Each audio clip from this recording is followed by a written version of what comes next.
Malinaw na sapat na ang bunutin mo ang kahoy na espada para maging walang kapantay. Ngunit 10 taon mo nang sinusubukan at hindi mo pa rin ito mabunot. Kaya araw-araw kang nananatili sa likod ng bundok ng sekta habang hawak ang posisyon ng pagbunot ng espada. Iniisip ng lahat sa sekta na ikaw ay nabaliw. Hindi nila inakalang ang dating henyo ng langit ay isa palang hanggal. Ngunit hindi nila alam na kalahati pa lamang ng kahoy na espada ang iyong nabubunot. Ang iyong antas ng pagsasanay ay nalampasan na ang ninuno ng sekta. Ngayong araw ang matagal mo nang hindi nakikitang banal na kasintahan ay dumating sa iyong tirahan. Ang kasunduan ng kasal sa pagitan natin ay pinapawalang bisa na. Hindi tayo kabilang sa iisang mundo.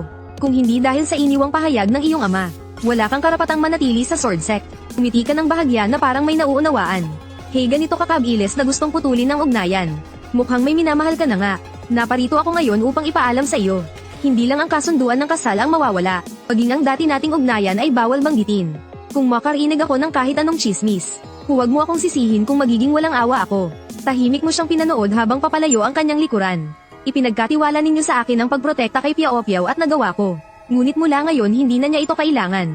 Sa mga nagdaang taon tuwing dumaranas ng kapahamakan ang sword sect, o kapag nalulubog sa panganib si Qin Piao Piao, may isang misteryosong sword cultivator na laging sumusulpot upang tumulong. Ang misteryosong sword cultivator na ito ay pinarangalan ng sword sect bilang walang pangalan na sword god. At ikaw mismo ang taong ngayon nagsusumikap na bunutin ang espada. Subalit hindi nagtagal matapos umalis si Qin Piao Piao. Klang klang klang. Biglang tumunog ang kampana ng sekta ng 6 na beses. Ang 6 na tunog ay nangangahulugang may marangal na panauhin na dumarating at kailangang salubungin ng buong sekta. Sa gitna ng iyong pag-usisa ay pinalawak mo ang iyong espiritual na kamalayan upang siyasatin ang dumating. Ang Emperatring Fuyao. Paano niya natagpuan ang lugar na ito? Ang Emperatring Fuyao ay isa sa 4 na dakilang dilag ng timog na rehiyon. Isa rin siyang walang kapantay na makapangyarihan sa unang antas ng Martial Saint. Isa na siyang alamat sa buong timog na rehiyon. Karaniwan ay hindi siya nakikialam sa mga usapin ng mundo ng pagsasanay. Karamihan ng kanyang oras ay ginubugol niya sa saradong pagsasanay. Ngayong araw ay dumalaw ang Emperatring Fuyao sa Wanjian sect. Ang tanging dahilan na naiisip mo ay para lamang sa iyong sarili. Dahil ilang taon na ang nakalipas, biglang nagkaroon ng eclipse sa timog na rehiyon. Dahil sa kakaibang teknik ng Emperatring Fuyao, ang kanyang antas ay naapektuhan ng kalangitan at bumagsak sa mortal na mundo. Isang sabuatan laban sa kanya ang nagsimula sa araw ding iyon. Sa kabutihang palad ay nailigtas mo siya bilang ang walang pangalan na sword god. Ngunit nang mailigtas mo siya at paalis ka na sana, muling sumikat ang liwanag ng buwan. Biglang sumirit pataas ang lakas ng Emperatring Fuyao. Sa isang galaw ay natanggal niya ang iyong maskara. Napilitan kang gumamit ng lihim na paraan upang tumakas. Ngunit nakita pa rin ng Emperatring Fuyao ang iyong mukha. Pagkaraan noon ay nabalitaan mong maraming paraan niyang hinanap ang walang pangalan na sword god. Kaya sa tuwing kikilos ka ay kailangan mong tapusin agad ang laban.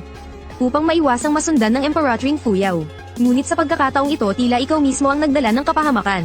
Biglang lumiit ang iyong mga mata. Naalala mo ang nangyari 1 buwan na ang nakalipas matapos mong lipulin ang buong angkan ng Long. Upang maiwasan ang paglantad ng iyong pagkatao, iniwan mo ang tanda ng sword god sa tabi ng natitirang miyembro na si Long Hao. Iniisip mong sapat na iyon upang takutin ang lahat, ngunit nakalimutan mo ang tungkol sa Emperatring Fuyao. Nagawa niyang sundan ang marka hanggang sa lugar na ito. Mukhang kailangan mo munang umiwas. Agad mong pinakilos ang iyong galaw at tahimik na umalis. Hindi nagtagal ay dumating ang Emperatring Fuyao kasama ang Sect Master at banal na dalaga. At ang iba pa habang papunta sa ikatlong tuktok. Sinundan niya ang aura ng sword seal at dumiretso sa likod ng bundok. Sino ang karaniwang naninirahan sa lugar na ito? Agad na sumagot ang Sect Master. Isang walang silbing alagad lamang ang nakatira rito. Siyempre hindi naniwala ang Emperatring Fuyao. Agad niyang ibinuka ang nakakatakot na espiritual na kamalayan at tinakpan ang buong likod ng bundok. Walang pangalan. Alam kong nandito ka. Nakikiusap ako sa iyo. Umabas ka at hayaan mo akong makita ka. Ang isang marangal na martial saint ay nagmamakaawa sa harap ng lahat. Sa ganitong kababang loob na paraan, lahat ay lubos na naguluhan. Ngunit walang naging tugon ang pagtawag. Ngunit minamaliit mo ang determinasyon ng Emperatring Fuyao. Kung ayaw magpakita ng mahal kong Ginoo, maninirahan na lamang ako rito. Huwag nang banggitin ang mga alagad. Kahit ang Sect Master ay lumaki ang mga mata at hindi makapagsalita. Ngunit wala ni isa ang nag-isip na ikaw ang walang pangalan na sword god. Iniisip lamang nila na ang sword god ay nagtatago rito, at hindi kailanman ng ahas na manggulo. Alam mong kung magpapatuloy ito ay mabubunyag ang iyong pagkatao. Kaya napangiti ka ng mapait at sinuot ang itim na balabal. Wala kang magawa kundi bumalik sa likod ng bundok. Ngunit pagdating mo pa lamang, isang sigaw ng pagkagulat ang umalingaw-ngaw sa kabundukan. Sa mata ng Emperatring Fuyao ikaw lamang ang kanyang nakikita. Ang sigaw ng tuwa ay yumanig sa buong Wanjian sect. Hindi na siya nagdalawang isip at mabilis na lumapit sa iyo. Wala akong naging pagkakataon na pasalamatan ka sa pagliligtas sa aking buhay noon. Lubos ang aking pasasalamat. Handa akong sundan ka, at manatili sa iyong tabi upang masakliyan ang biyaya ng buhay. Ang mga salitang ito mula sa isang martial saint ay ikinagulat ng lahat. Isang napakababang pagtatapat, at handang maging alipin o lingkod. Ito pa ba ang mataas at marangal na emperatring iyon? Ngunit bago ka pa makapagsalita, hindi inaasahang nagsalita si Chin Piaopiao. Hindi po ganoong tao ang sword god na nakatatanda. Marami na siyang nailigtas sa mga nagdaang taon. Sa tuwing nalalagay ako sa panganib siya ang sumasagip sa akin. Nakatatandang Fuyaw, isang beses ka lamang nailigtas ng sword god. Isa lamang iyong pagkakataon. Nagpigil ng damdamin si Chin Piaopiao at humakbang pasulong. Sword god na nakatatanda, nais ko ring manatili sa iyong tabi, upang makipag-usap at magsanay kasama ka. May babaeng kasama sa tabi. Nang marinig ito ang Sect Master at 4 na Peak Master ay labis na nagulat. Agad silang pumihil. Piaopiao, huwag kang magsalita ng walang saysay. Pagkatapos ay dali-daling nagpaliwanag kay Fuyaw. Ngunit sa sandaling iyon bigla kang nagsalita. Nasaan ang iyong kasintahang lalaki? Biglang bumagsak ang paligid sa katahimikan. Palamig na tumingin ang Emperatring Fuyaw kay Chin Piaopiao. Wala siyang pakialam kung may pagtatapat o wala. Ang mahalaga sa kanya ay hindi mo agad ito tinanggihan. Bagkus ay nagtanong ka pa, bakit ang ganitong babae ay karapat-dapat ding sagutin ng sword god? Samantala si Chin Piaopiao ay namutla sa takot. Sa gitna ng pangamba nagpasya siyang isugal ang lahat. Alam niya, na ito na marahil ang tanging pagkakataon niya. May luha sa mga mata ay umiiyak siyang nagsalita. Sword god na nakatatanda, nagkakamali po kayo. Ang kasunduan ng kasal ko sa basurang iyon, ay bitag na itinakda ng kanyang yumaong ama noon. Hindi lamang siya mahina at walang talento. Masama rin ang asal tamad at sakim. Umasa lamang siya sa katotohanang Peak Master ang kanyang ama, at inangkin ang karamihan ng yaman ng ikatlong peak. Ngunit makalipas ang maraming taon katawan lamang ang kanyang nalinang. At mahilig pa siyang manakot ng mahihina. May masamang balak pa sa mga babaeng alagad ng sekta. Isa siyang ganap na halimaw. Habang nagsasalita si Chin Piaopiao ay lalo siyang nagiging emosyonal. Halos wala na sa ayos ang kanyang pananalita. Sword god na mahal na Panginoon, huwag kayong mag-alala. Ako si Chin Piaopiao ay nanunumpa sa aking dangal. Ako at siya ay may kasunduan lamang ng kasal. Ngayon ay tuluyan na itong pinawalang bisa. Sa loob ng maraming taon wala kaming anumang ugnayan. Ni minsan ay hindi niya nahawakan ang aking kamay. Wala talaga kaming kahit ano sa pagitan namin. Noon man wala ngayon. At lalo nang wala sa hinaharap. Si Chin Piaopiao ay umiiyak na kaawa-awa. Puno ng pagsusumamo ang kanyang tinig. Ngunit hindi ka tumugon. Naalala mo na noon kayo ay parang magkabata. Bagamat magkaiba ang talento sa pagsasanay. Ayos naman ang inyong relasyon noon. Ngunit ngayon ay nauwi sa ganitong kalagayan. Habang tinitingnan mo ang kaawa-awang anyo ni Chin Piaopiao, isang lamig ang biglang dumaan sa iyong puso. Pagkatapos ay itinaas mo ang kamay patungo sa maskara. 10 taon na, hindi na kailangang magtago pa. Bukod sa Emperatring Fuyaw, ang lahat sa 1GN sect ay puno ng pananabik. Nais malaman kung anong tunay na mukha ang nasa ilalim ng maskara. Ngunit bago pa tuluyang matanggal ang maskara, isang biglaang pagbabago ang naganap. Sa himpapawid sa itaas ng 1GN sect, isang malakas na dagandong ang yumanig sa isipan ng lahat. Walang pangalan na asong magnanakaw, lumabas ka at harapin ang kamatayan. Sumusumpa ako ngayon na dudurugin kita hanggang sa abo. Kung manggahas ang 1GN sect na magkubli, pilipulin ko ang inyong sekta at mga tao. Ang dakilang nakatatanda ng tiyangang sect na si Huyan Ji ay dumating dala ang kautosang parusa. Nang marinig ang salitang kautosang parusa, ang Sect Master at 4 na Peak Master ng 1GN sect ay napalunok sa takot. Mukhang handa ng tuluyang punitin ng tiyangang sect ang ugnayan, sapagkat ang sinumang mapasama sa kautosang parusa ay nangangahulugang walang katapusang laban sa tiyangang sect, dahil ang tiyangang sect ang pinakamalakas na sekta sa timog na rehiyon. Marami ang pipiling sumunod sa kanilang mga alituntunin upang makisuyo. Nang makita mo ang takot sa mukha ng Sect Master ay nagsalita ka. Ere na, ako ang gagawa, ako ang mananagot. Hindi nagtagal ay nagtipon ang lahat ng mataas na pinuno ng 1GN sect. Nang bumaba si Huyan Ji kasama ang mga disipulo sa plaza, tinignan niya ang lahat ng may paghamak. Saan ninyo nakuha ang lakas ng loob na ito, 1GN sect? Nang ahas kayong pumatay at puminsala sa aking minamahal na alagad, isuko ninyo ang walang pangalan. Maaari kong patawarin ang lahat ng nasa 1GN sect. Malinaw na hindi niya inilagay sa kanyang paningin ang 1GN sect. Sapagkat napakalaki ng agwat ng lakas ng dalawang sekta.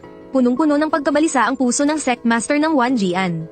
Nakatatandang Huyan, ang inyong alagad ay tinahak ang landas ng kawalang talo. Hinamon niya ang lahat ng malalakas. Kung natalo siya, wala na po kaming kinalaman doon. Isang malakas na sampal ang umalingaw-ngaw.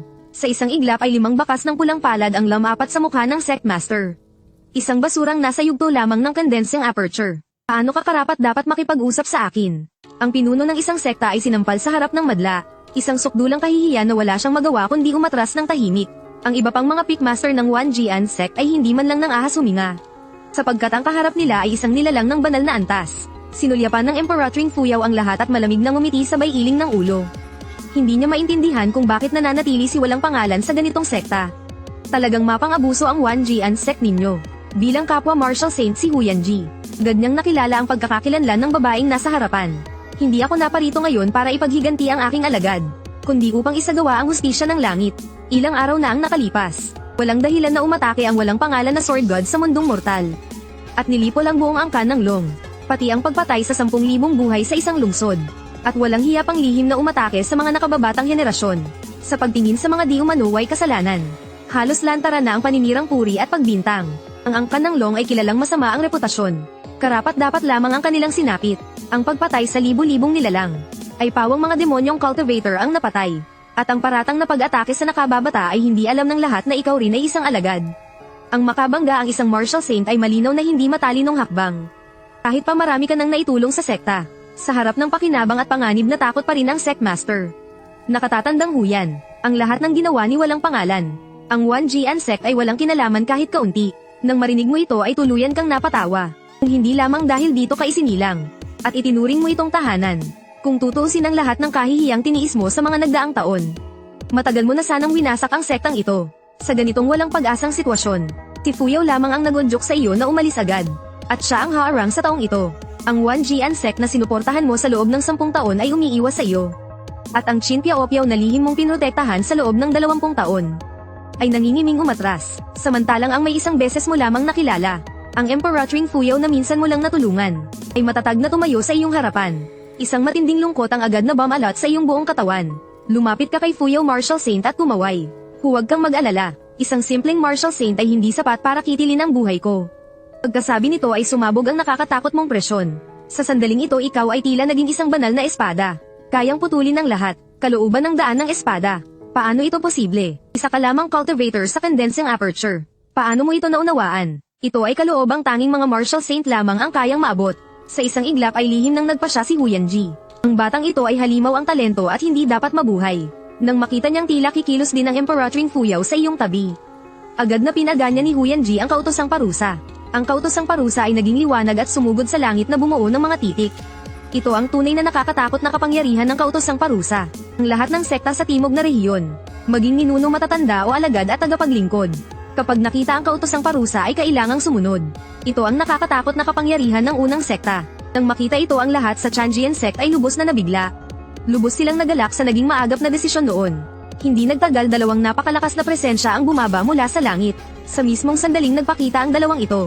Ang espiritual na lakas ng langit at lupa ay biglang umalon. Pareho silang mga martial saint. Ang isa ay ang maalamat na Xuanyu martial saint ng Hilagang Kontinente. Ika-4 na antas ng martial saint. Ang isa pa ay ang Jieling martial saint ng Kanlurang Kontinente. Tapos na, pakasan na ang 1G sect. Tiyak na mamamatay ang walang pangalan na sword god.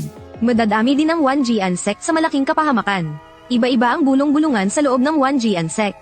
Mahigpit na kumunat ang noo ng Emperor Tring Fuyaw. Mas mataas ang lakas ng dalawang ito kaysa sa kanya. Bukod dito may malalakas na sekta pa silang sinusuportahan. Kahit siya ay nawalan ng kumpiyansa. Ngunit ikaw ay umiling lamang matapos makita ang mga dumating. Tunay ngang maliit ang mundo. May ngiting tagumpay na sinabi ni Huyanji sa dalawang martial saint.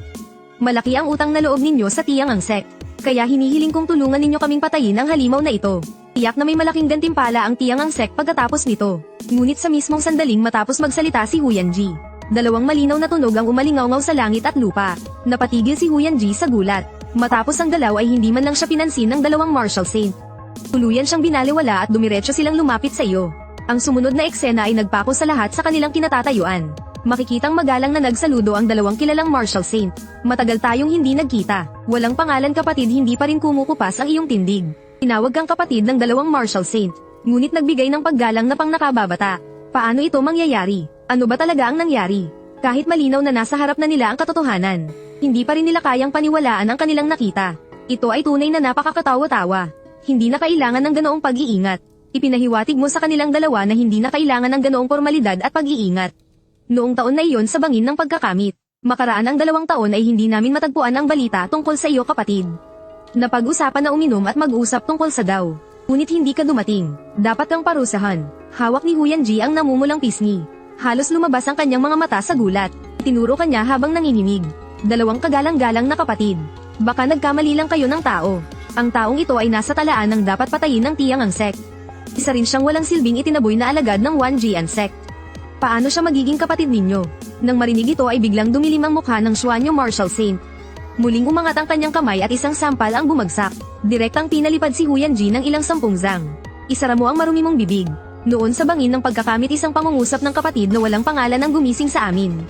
Tinulungan niya kaming dalawa na basagin ang hadlang. Ang ganitong dakilang biyaya ay parang muling pagsilang.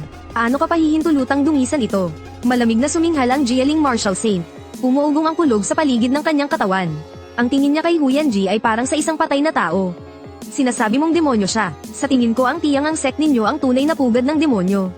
Sino mang manggahas na galawin ng isang hibla ng buhok ng kapatid na walang pangalan ay nangangahulugang digmaan laban sa aming Jiaoxiang Sacred Land. Nabalot ng katahimikan ang buong lugar. Maririnig ang pagbagsak ng karayom. Pinanood mo ang lahat ng ito na nananatiling kalmado ang mukha. Tumalikod ka at tinanaw ang lampas sa karamihan. Hanggang sa tumigil ang iyong tingin kay Qin Piaopiao na maputlang mapatla ang mukha. Qin Piaopiao, hindi malakas ang iyong tinig. Ngunit malinaw itong narinig ng lahat. Nanginginig ang buong katawan ni Qin Piaopiao. Hindi sinasadya ay umatras siya ng kalahating hakbang. Hindi ikaw siya. Ikaw ang walang pangalan na Sword God. Hindi ikaw ang basurang iyon. Walang ayos ang kanyang pagbulong. Marahan kang natawa. Sa halakhak ay may halong panunuya at paglaya. Ikaw ay nagsalita. Sinabi mong magkalangit at lupa kami ng basurang iyon. Sinabi mo na hindi mo kailanman hinayaang hawakan ka ng basurang iyon. Ngunit handa kang maging alipin ng Sword God. Sinabi mo na ako raw ay isang hayop na mapang-api. At ang Sword God ay bayaning tagapagligtas. Sa bawat salitang binibigkas mo ay sumusulong ka. At sa bawat hakbang ay lalong tumitindi ang iyong aura. Nang ikaw ay wala pang 3 talampakan mula kay Qin Piaopiao. Itinaas mo ang kamay. Hinaplos ng iyong mga daliri ang itim at gintong maskara.